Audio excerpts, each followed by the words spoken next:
Obamacare became law in 2010.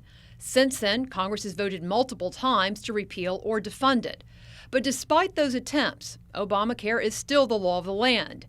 And despite winning control of both the House and Senate in 2014, Republicans have yet to fulfill their promise to force a showdown with the president over the issue.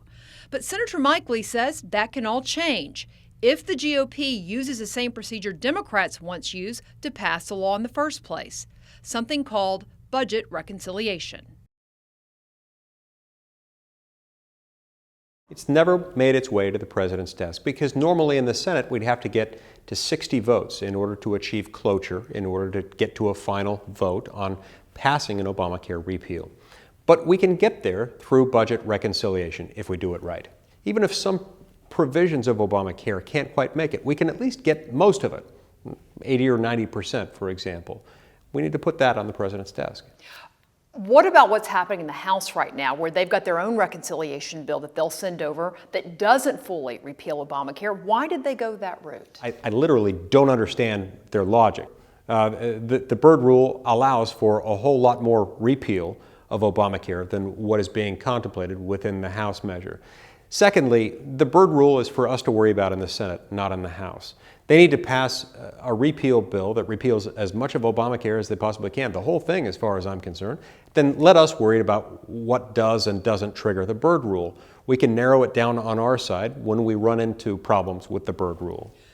You've acknowledged, you know that President Obama, if this gets to his desk, is going to veto it. So what's the point in having another vote? Well, again, the American people don't want this law. They never did, and they still don't. We've never had a moment in time since this was passed in 2010 when a majority of the American people have supported it. The American people have suffered under this law. They're paying more for health coverage, and they're getting less as a result.